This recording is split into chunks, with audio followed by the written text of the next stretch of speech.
William and Logan reach Pariah.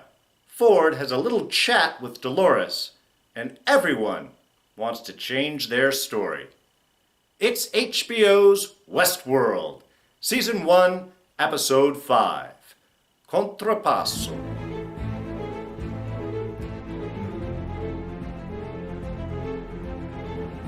Hey everyone, D here, and welcome to this week's review of Westworld. So, there are spoilers ahead, just so you've been warned. Alright, and so we are really digging into things. The momentum is picking up in this story. We are halfway through this season, and I am getting more and more excited every week. Really a lot of stuff happening, really trying to churn forward into this big mystery that they have laid out in front of us. And one of the big recurring themes of this episode is the idea of becoming more than who we are, is breaking out of that mold. We have William, who is breaking out of the mold in the expectation of his safe personality. We have Delores, of course, breaking out of her role as just a host, as just someone following a constant loop. We even had young Ford talking about when Ford was sitting there with Bill telling the story about him as a youth, that his father expected him to just stay at who he was.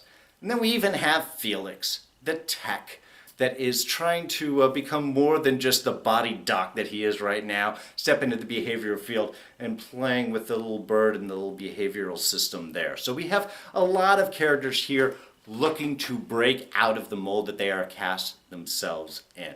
So let's start things off with William and Logan. They have reached Pariah, and that is a beautiful opening shot they had right there, really establishing the tone of this city. That first shot where you have Pariah out, dusty in the distance, and then all in the foreground, that gigantic cemetery just laying things out, almost like a pathway right up to the city. That really shows us everything we need to know. This is a town of danger. This is a town of decadence. We are out on the fringe levels of the park. And as Logan describes to William, the further out, the more dangerous, the more gritty, the more real things seem to get. Sweetwater, the hub, a little safer. You start getting out here, things start getting a little edgy. Maybe a little bit more than Logan is prepared to accept. And we start to get a few ideas about the park. How it was the co-owner, Arnold, though Logan doesn't know that right now, dying right before the park opens up. It's been hemorrhaging money. His company is basically looking to take over it, and that seems to be the business aspect of their journey, kind of like checking things out.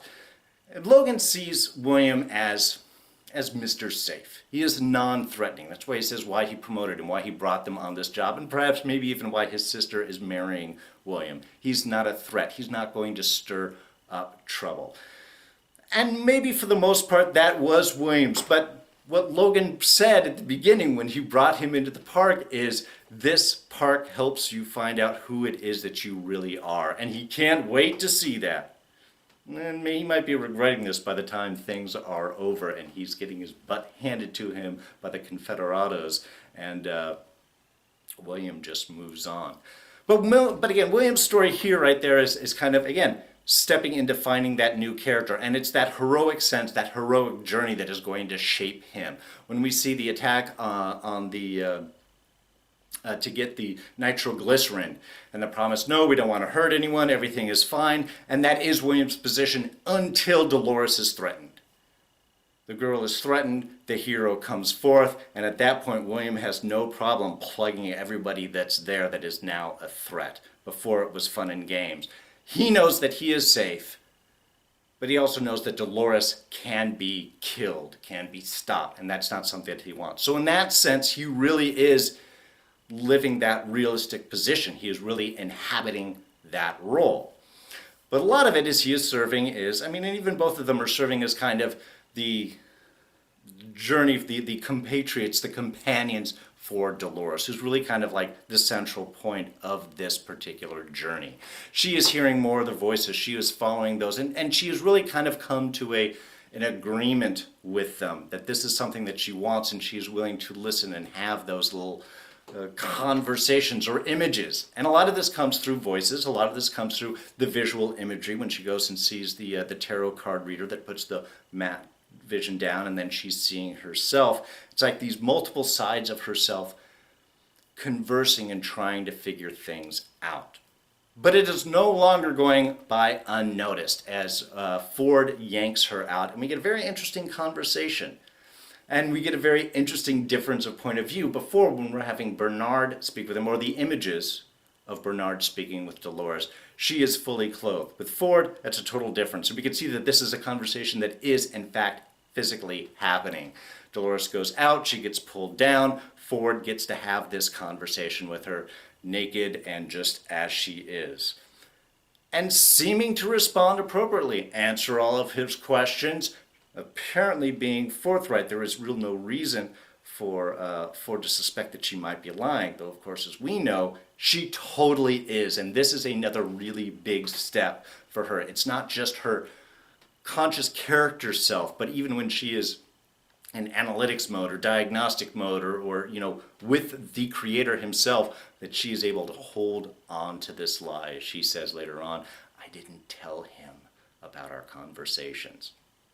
But this also starts to show the reoccurrence of Arnold, which was just a hint at the beginning of the series and now is progressing further and further on, is kind of like the real main focus. This is something that really has grabbed a hold of Ford's idea, the fact that Arnold is still influencing everyone, and knowing that Arnold's idea, and that's a good insight for us as well, that Arnold still is within Delores, buried underneath all those levels, all those experiences. There is still that connection. That, and apparently the two of them, Delores and Ford, are the only ones still around that were there when Arnold died. Of course, that signals part of Ford's other concern with Delores when he finally digs in a little bit more and figures out what was the last thing that Arnold said to her as she promised to help him destroy the place.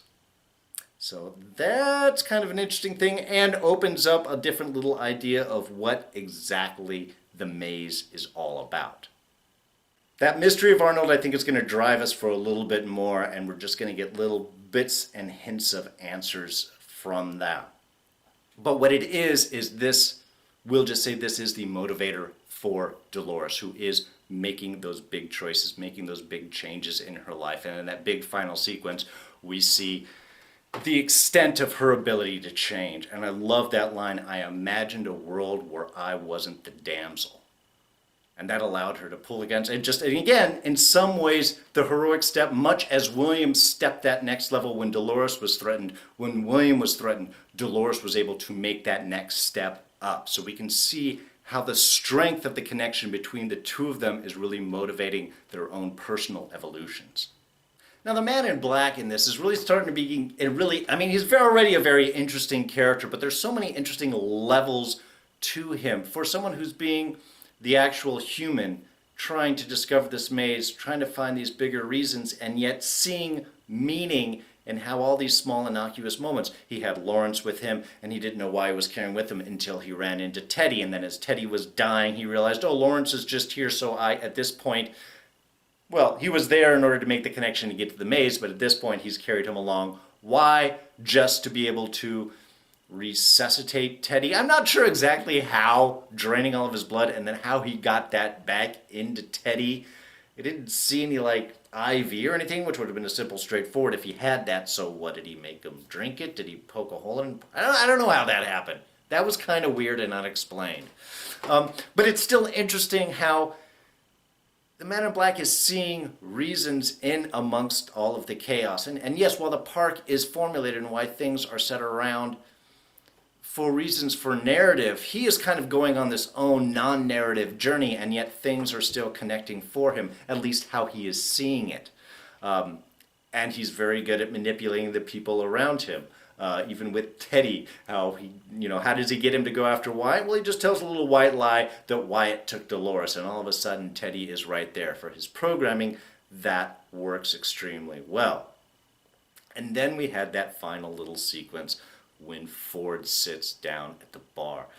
God, seeing Ed Harris and Anthony Hopkins right next to there just having that scene, that was just, you've got acting just amazement going on right there. Really strength of character, strength of purpose.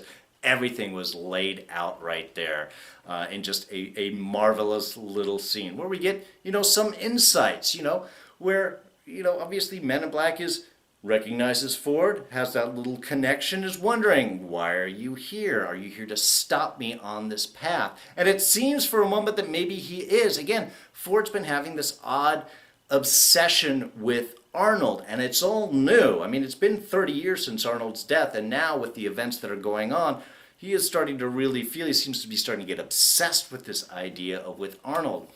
But maybe I think he seems to be using the Man in Black in order to get to that, because he doesn't stop him, and he certainly could. When Ed Harris pulls out that knife and even just threatens him, immediately how Teddy comes in, you can see the godlike control and influence that Ford has over everything and everyone in the park is laid out right there. Just Anthony Hopkins is amazing, and they're certainly making Ford to be a much more impressive and scary character. I mean, at this stage, you can deal with what the Man in Black is willing to do and go for. You can deal with the eccentricities of the park. You can even deal with the crazed obsession, sexual sadomasochism that's going on with Logan. But Ford is like the psychotic god out there that you cannot predict what it is that he wants and what it is that he is going to do, but you can certainly guarantee that he is able to clear out anyone that stands in his way and is not threatened, as we saw last week with Teresa, certainly not threatened by the board and certainly not threatened by anyone within the park, with the ability, just doesn't even have to say anything, just the control that he has over everything in the park is a man not to be trifled with. And then there's Felix the tech. I think we should have, that should be the web series right there, is the little adventures of Felix and the other techs there in the body repair moments. Those were great scenes, really just wonderful small character stuff, where we get to see where one of the techs, hey, I want to become a little bit more than I can. Messing with the bird. Small things, little bit, not a whole lot going on outside of his willingness to maybe move beyond what he is expected to do. But because of this, he has one of those behavioral boards, and that is what they can do to reprogram the hosts and the characters that are in there. Very important. Until Maeve wakes up and wants to have a small conversation. I think that's what we're going into. I just love the whole idea of Felix being frightened of Maeve because she woke up and kind of carrying that fear within him. I thought was just very cool, so that when it comes back around and she pops up right there, there can actually be a conversation. I think what they can start to imply is that Maeve hasn't been unconscious when these are happening. She is remembering the times where she's being repaired, and so that's how she knows his name, and that she was able to know the little connections and maybe make that next step forward. Again, Maeve breaking out of her expected mold as well in a whole different way. And that's kind of an interesting thing between Delores and Maeve, how the two of them are kind of breaking out of those molds. For Delores, it's a much more of an internal quest. She's believing that there is something else out there, that the world has something more for her, and she's trying to discover where that is. Whereas with Maeve, she's doing it from more of an external situation. She is actually seeing and remembering these differences of this larger outside world, and is now trying to work and manipulate within that in order to find herself. So kind of an internal pursuit versus an external pursuit. Neither of which is wrong, just different ways of doing it. And of course, Maeve's way also scares the hell out of the techs that take care of her, so that's kind of an extra bonus. And of course, we have the little scenes with Elsie. I love doing her little detective work down there, certainly willing to blackmail some of the techs to get her information. That was a great bit of character. But really with that, all of it discovering that satellite link up that was all within the arm of the guy that bashed his head in, and taking that to Bernard and find out, hey, somebody is using the host to smuggle information out of the park. And that's what that guy, the host, was up in the mountains doing, trying to draw a little connection, connect up with the satellite. So we've got a lot of external forces that are going on.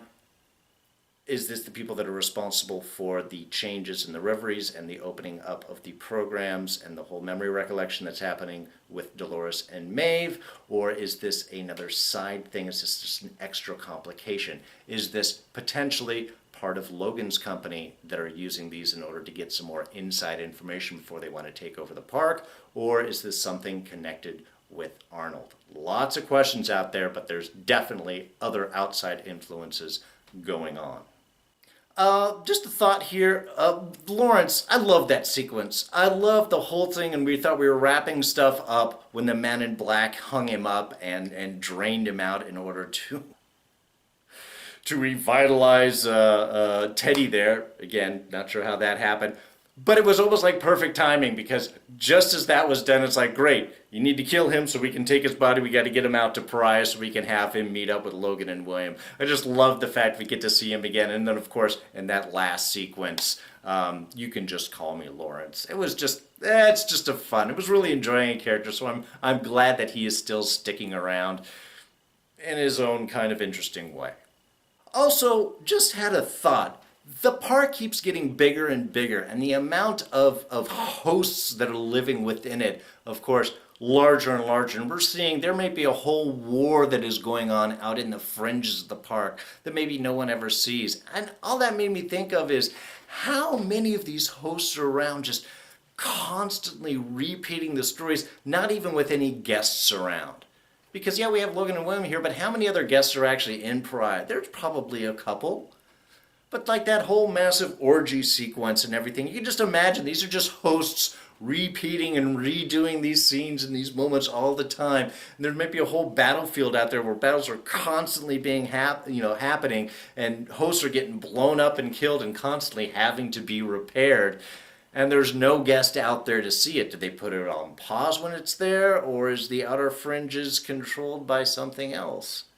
I don't know. Just again, it's that idea of these things constantly happening, whether or not there are people there, I thought it's kind of a fascinating little thought. All right, so that's going to wrap us up for this week. Next week, closer and closer towards the maze. We got William and Delores on the train with Lawrence heading towards the front, the battles, the big wars out there. Get to see some of that. Logan probably not real happy with William. He wanted to see the type of person that he was, and now he knows that William's the type of person that will leave him to get his ass beat if he's done something stupid. So that's going to be interesting. Plus, further investigation. What is Ford's new narrative? Haven't learned any bit more about that. Who is it that's behind the satellite? And also, what is the deal with Arnold? We got to learn a little bit more. That suicide, I'm really, really questioning, curious about. We're going to have to wait till next week, maybe even a couple more weeks before we find all that out. 5 episodes left, halfway through the season, still so much more that can happen. So, if you enjoyed this review, you can hit that like button down here. I'd really appreciate it. You can hit the subscribe button right here. Come back for all the rest of the reviews for the rest of the season. Plus, you can always check out reviews of The Walking Dead and Agents of S.H.I.E.L.D., which I also do. Thoughts, ideas, comments? Where do you think things are going? What do you think is up with Arnold? What's up with the voices? And did we get the whole thing with Logan's company and story? How much is he behind that satellite thing, if at all, or is there another player in? What do you guys think? Throw those down in the comments section below. We'll keep a conversation going. Now, you can always catch me on Twitter and Instagram. I'm at Darren Jakes. Other than that, I want to wish you all a very happy Halloween. I hope you're having a good time doing some great costume stuff. And of course, stay safe. It's a big time. A lot of people drinking, a lot of people partying. Do it, but do it safely. Come back home to those that love you. So, that's it. I'm going to say goodbye. I am D, and I am out of here. You guys take it easy. I'll see you next week. Bye-bye.